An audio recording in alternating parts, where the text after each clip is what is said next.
On fait un exemple de l'application de cette formule de Moivre, un exemple de son application.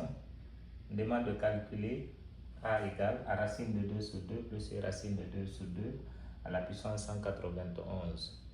Bon, s'il faut se servir de la forme algébrique, il faut recopier ce facteur-là 191 fois. Et après, on essaie de développer, ce qui est très compliqué. Ce n'est pas impossible, mais c'est très compliqué. Donc la forme exponentielle est là et la formule de Moivre est là pour nous aider. Je me sers de la forme trigonométrique. Je l'écris d'abord sous forme trigonométrique. D'abord. Donc, j'écris ça sous forme trigonométrique. Je commence par calculer le module. Donc, module de racine de 2 sur 2 plus i racine de 2 sur 2 sera égal à la grande racine de la partie réelle qui est racine de 2 sur 2 au carré plus la partie imaginaire qui est aussi racine de 2 sur 2 également au carré. Je calcule ça, racine carrée, racine de 2 au carré ça fait 2, 2 au carré me donne 4, plus racine de 2 au carré ça fait 2, et 2 au carré encore me donne 4. C'est bon? Égal. Dénominateur commun, je fais la somme des numérateurs. 2 plus 2, ça fait 4, sur 4, ça fait 1. Racine carrée de 1, ça me donne 1. Donc, module de racine de 2 sur 2 plus i racine de 2 sur 2 égale à 1. Je prends aussi son argument. Arg. Donc, je choisis cosinus d'alpha et sinus d'alpha. La partie réelle racine de 2 sur 2 divisé par le module 1.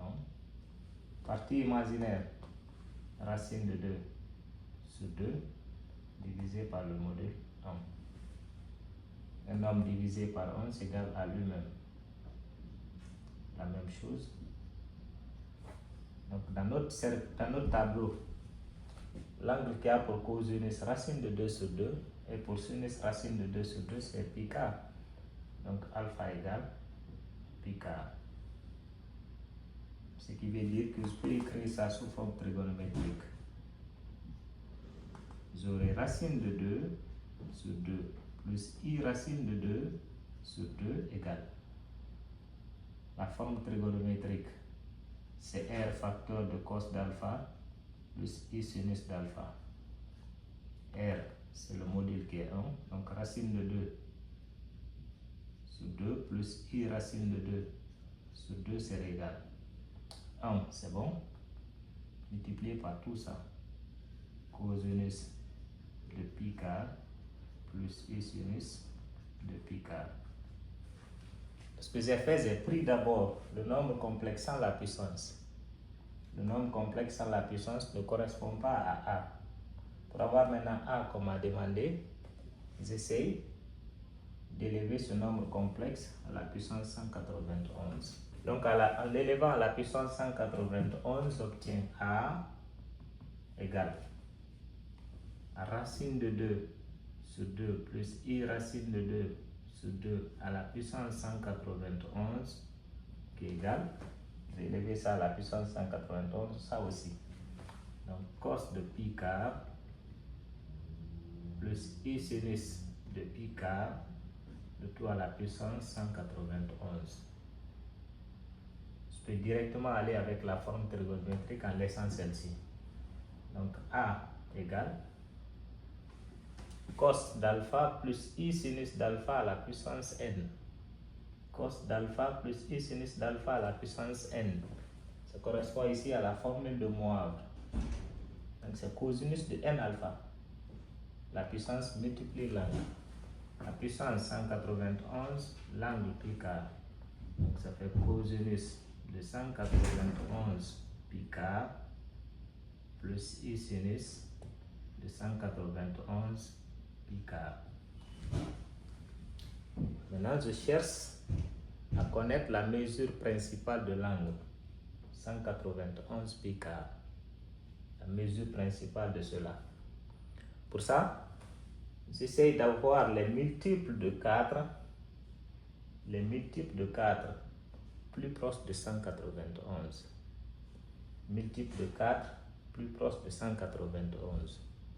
Je peux d'abord prendre 191 et divise par 4 pour avoir une idée sur les multiples. 104 se nomme entre deux entiers naturels. Donc vous aurez 47 et 48. 47 et 48. Maintenant, parmi les deux, je prends celui qui est pair. Parmi les deux, je prends celui qui est pair. J'ai d'abord divisé 191 par 4, ça me donne 47,7. Et 47 est inférieur à 47,7, qui est inférieur aussi à 48. Parmi les deux maintenant, je prends celui qui est pair.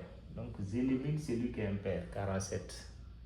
Je prends celui qui est pair, 48, je multiplie ça par 4. 4 fois 8, 32, 3. 4 fois 4, 16, plus 3. Ça fait 19, 192. Donc si je savais déjà que le multiple de 4, le plus proche de 191, c'est 192, je n'ai pas à diviser et à encadrer. J'utilise ça directement. 192. Donc on a 192 est exprimable en fonction de 191. Donc 192 égale à 191 plus 1. Il y a pi, je multiplie tout par pi. 192 multiplié par pi égale 191 multiplié par pi plus pi. Tout par pi. Il y a 4, je divise tout par 4. 192 pi quart égale 191 pi quart plus pi quart.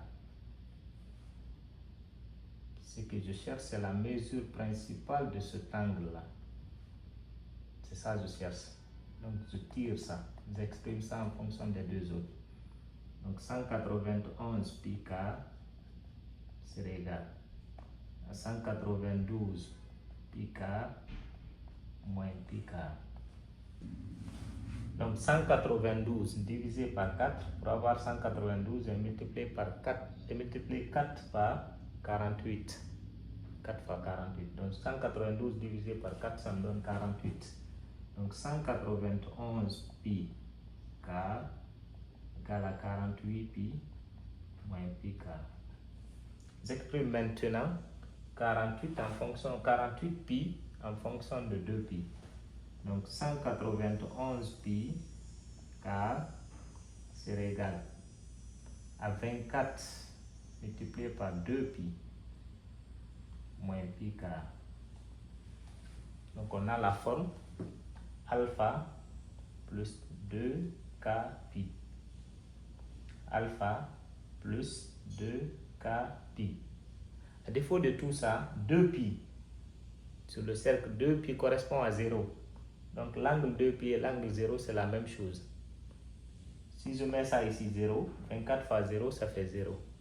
Donc l'angle là, il correspond à moins pi quart. L'angle 191 pi quart, sa mesure principale c'est moins pi quart. À partir de là, je remplace ici et là. Donc A serait égal à cosinus de moins pi quart plus I sinus de moins pi quart. Moins pi quart sur le cercle, c'est le quatrième quadrant parce que l'angle il est négatif, moins alpha. Et au quatrième quadrant, le cosinus est positif. Donc je masque le moins. Cos de pi quart. Cos de pi quart, on a dit c'est racine de 2 sur 2. Donc cosinus positif, racine de 2 sur 2. Mais le sinus est négatif, moins. Je masque encore le moins. Sinus de pi quart. Sinus de pi quart, racine de 2 sur 2. Multiplié par I racine de 2 sur 2. Donc A égale à racine de 2 sur 2 moins I racine de 2 sur 2.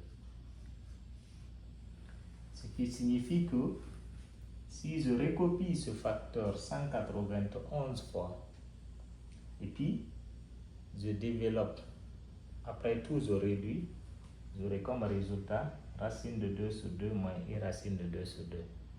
Donc au lieu de recopier ça 191 fois et développer, c'est mieux de se servir de la formule de Moivre et passer par ça.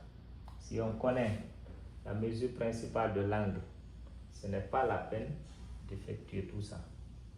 On peut directement remplacer cela par sa mesure principale.